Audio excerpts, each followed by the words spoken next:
Hello friends, Mandar here. I'm back with another video.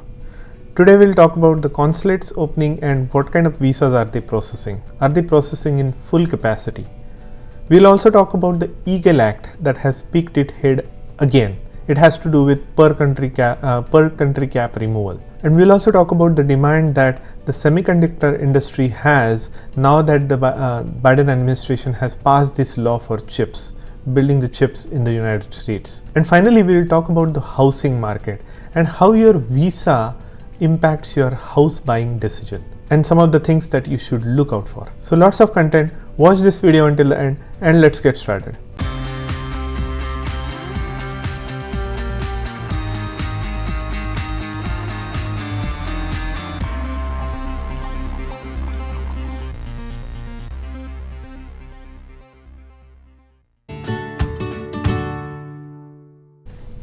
If you are here for the first time, welcome. My name is Mandar and I make immigration related videos for US and Canada.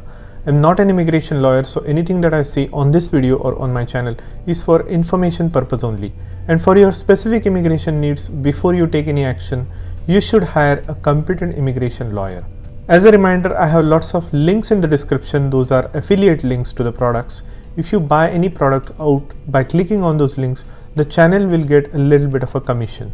Also, if you want to get in touch with me, Patreon is the best way to do it. I have the link in the description and I usually get back to you within 2 to 3 business days. Now it is very hot here in the northeast area. We have a heat advisory from today until the end of the week. So take care guys. I'm pretty sure there are heat advisories throughout the country. So take care of yourself. Now as we approach the end of the year, a lot of people are asking me questions about the spillover visas from FB to EB category.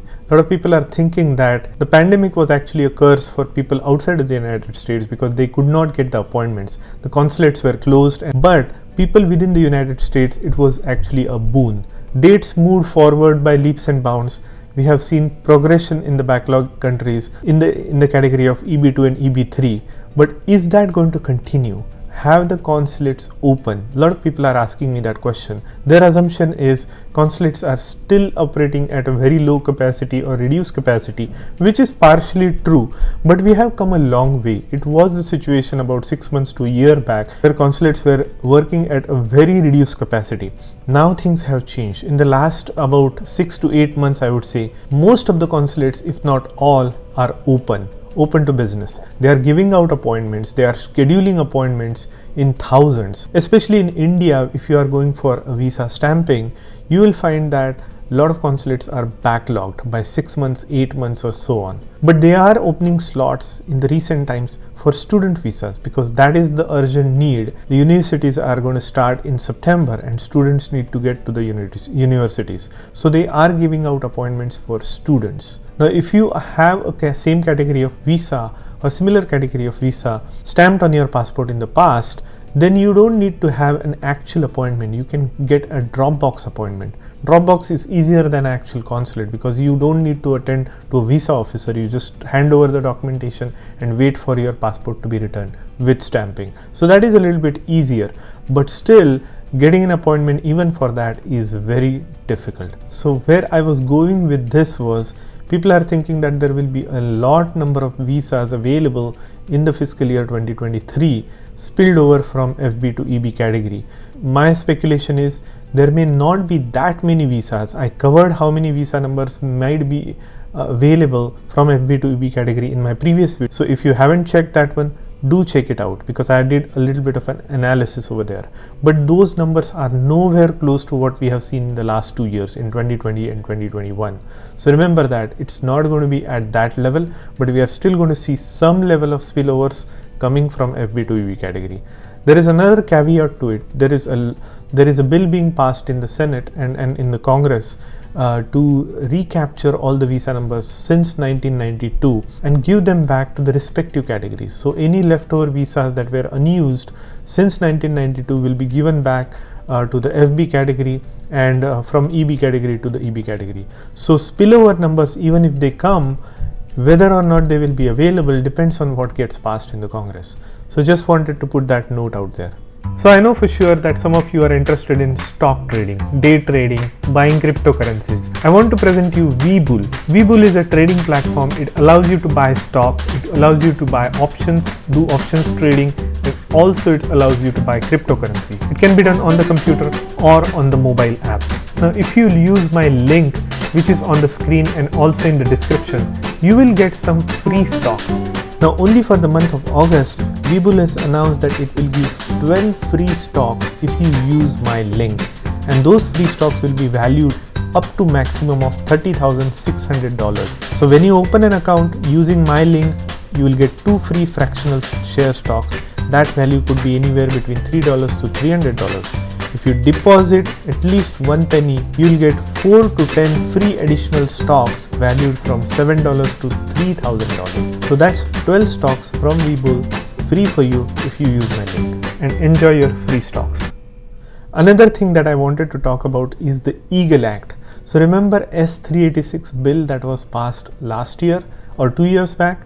That has taken shape again. So we have seen in the last couple of years that the bill takes shape or form in several different ways. It gets several different names, but the underlying premise is they want to remove the per country cap from these quotas. So every country only gets about 7% of visas from the total pool of available visa numbers. Now these bills have been coming and going. They never get passed in both houses, House and the Senate, and never go to the president's desk. Now this year it has again come back in the form of Eagle Act. Now this year it is a bipartisan bill. Senator Kevin Cramer has also put some information out on his website. So it says, Senator Kramer Hickenlooper introduced bipartisan legislation allowing merit-based immigration. So they are giving it a new flavor. The Equal Access to Green Cards for Legal Employment Act eliminates arbitrary per country limits on employment-based visas. So this has come back again. Now I want to go through the 3 key notes on this particular act that is coming to the floor. Similar to the Fairness for High-Skilled Immigrants Act, the Eagle Act includes a longer 9-year transition period to ensure that no countries are excluded from receiving visas while the per country caps are phased out. So they are phasing out this cap, not just doing it all at once. Second point, strengthens the H-1B temporary visa program. Now how that will happen is not clear yet. Third, provides an option for individuals who have been waiting in the immigration backlog for 2 years to file a green card application, although the application cannot be approved until the visa numbers gets available. So the way I interpreted this is, even if you have been waiting on your immigrant petition, say your I-140 is approved and your date is still not current for more than 2 years, they are saying that they will probably be allowing you to apply for your adjustment of status, and that will give you your EAD and AP card while you are waiting for your date to become current. So that will be a big benefit for a lot of people, especially from the backlog countries. All in all, a lot of good things in this bill. Let's see if it passes the Senate and the House. It has long ways to go. A lot of committees and subcommittees have to approve it before even it hits the floor. I'll keep you posted on what happens with this bill. Now another topic I wanted to cover is the semiconductors bill that was passed just last week or 2 weeks back. So what is happening is, with this bill being passed or signed into the law, the semiconductor giant calls for immigration law restructuring. So what they are finding is, semiconductor giants are pushing for immigration reforms that would allow for more high-skilled workers to remain in the US after Congress passed a bill to strengthen domestic chip manufacturing. This was obvious. I talked about it in my last video, that because this law has passed, there will be more job for people in the hardware industry who are into this chip design, microchip design, and SoC design and things like that. So now these companies all of a sudden are saying, okay, we want to manufacture these chips in the United States, but we also are short of talent. So why not change or bring some changes to the immigration, or do some reforms to the immigration, so that we can get this talent easily available. So people who are in the United States, who are studying their masters and who are doing their PhDs, have a pathway to stay in the United States and get these jobs, and not have to self-deport them just because they don't have a green card. So that's what they are pushing for. So let's see what happens if Congress really listens to this, sees the impact of this, and makes any changes to the immigration. And lastly, I wanted to talk about housing market. I recently sold my house in Texas and I was able to get a little bit of a premium on that. The reason is housing market was really hot in the Houston area where I had home. Pre-pandemic and during pandemic, house prices have exponentially risen in a lot of areas in the United States for a lot of reasons. There were very few houses on the market, interest rates were very low, and that was a recipe for house prices to go exponentially higher. But now things are actually changing. All of a sudden, since February, we saw the interest rate have risen from sub 3%, so 2.8 or 2.9, to almost 5.5, or it actually reached 5.95 at some point for the fixed rate. Now the Feds are actually rising the interest rates every meeting that they have. That has a trickling effect on the mortgage rates. Mortgage rates are typically tied to the 10-year treasury bond yield. If there is a higher yield to the 10-year treasury bond, then the mortgage rates increase. The reason is because once they start giving these 10-year notes to their customers, they have to pay the interest at the higher rate, and to get that money they have to get it from somewhere, so they have to increase the mortgage rates. So that's how it's tied. There are obviously there are several different factors such as unemployment rate, inflation rate, housing market conditions, external factors. There's so many factors, but typically it's related to the 10-year bond yield. With Feds increasing the rates, these rates are still going to go a little higher. So that is the recipe for house prices to go down. Now we have already started to see the housing market soften. So if you are in the market to buy the house, some people are asking me, should we buy now or should we buy later? An obvious answer is you always buy low and sell high. In practice or in real life, that doesn't always happen. You got to be very lucky to buy low and sell high. Usually you should buy a home when you are ready. You should be ready to put at least 20% down. So if the price of the home is $500,000, you should have $100,000 reserved or set aside for the down payment. That is one. The second thing is your monthly mortgage payment or premium should not be more than 30% of your gross income. So that is the formula you should follow. You should not buy a home that will have a premium or monthly premium that is more than like 30% or 50% of your take home salary. Then there should be sufficient balance in your savings account to cover for the rainy day scenarios, right? So you should have sufficient balance, and you should have some kind of a visa stability. So if you have a long-term H-1B visa, if you have the prospects of getting your green card in the near future, or if you already have your green card or citizenship, that's the best. Because if you have a green card, your rates, some of the mortgage companies will give you a better rate just for you having a green card instead of a visa. That is the reality. So I thought these points may be useful for you if you are thinking about buying a home in this situation. Now some people also ask, during the mortgage process, they typically look at what is your status in the United States, whether you are on the visa or green card or citizen, things like that. And as I said, it impacts your mortgage rates most of the times.